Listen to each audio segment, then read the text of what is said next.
అనుకుంటున్నాం. మా పల్లెటూళ్ళల్లో పులగంద ఉంటుంది. ఇదే పులగంద గడ్డ మా పల్లెటూళ్ళల్లో బాగుంటాయి.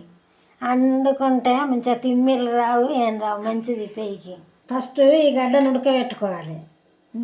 మంచిగా ఉడకబెట్టేటప్పుడు మంచిగా ఇంత ఉప్పు వేసుకోవాలి. ఉప్పు వేసుకొని ఉడకబెట్టుకొని నీట్గా మంచిగా పొట్టు తీసుకోవాలి.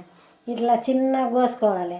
ఇవి మనకు పేయికి మంచిది, తిమ్మిర్లు రావు, ఏం రావు. మా పల్లెటూళ్ళల్లో ఇదే పులగంద. పాలు వేసుకుంటున్నా,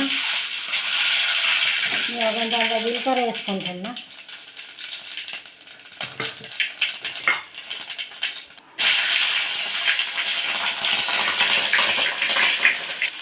ఉల్లిపాయ వేసుకుంటున్నా, కొంచెం అల్లం,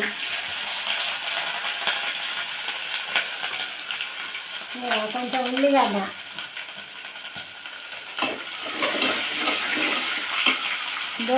బగారా వేసుకోవాలి. వేసేటట్టు ఇట్లా వేసుకోవాలి. పసుపు ఇంత పసుపు వేసుకోవాలి. టమాటా వేసుకోవాలి.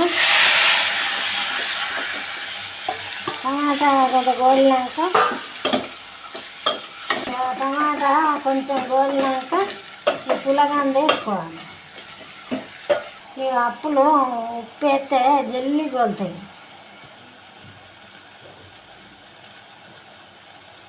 టమాటాలు గోలిని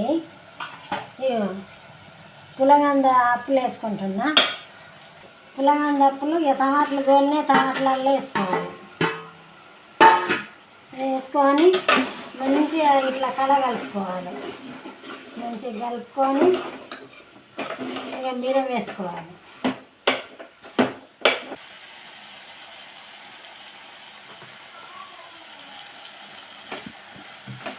కొంచెం బియ్యం వేసుకొని గిన్నె నీళ్ళు కొంచెం కారం మనకు ఉడకాలి కదా, కారం ఉడికేదానికి గిన్నె పోసుకోవాలి. పులగంద కూర తయారైతుంది. ఇట్లా చేసుకుంటాం, మంచిగా ఉంటుంది.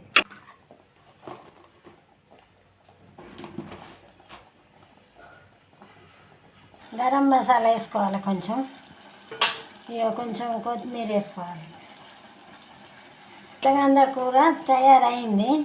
సేమ్ చికెన్ లెక్కలనే ఉంటుంది ఇట్లా అనుకుంటే.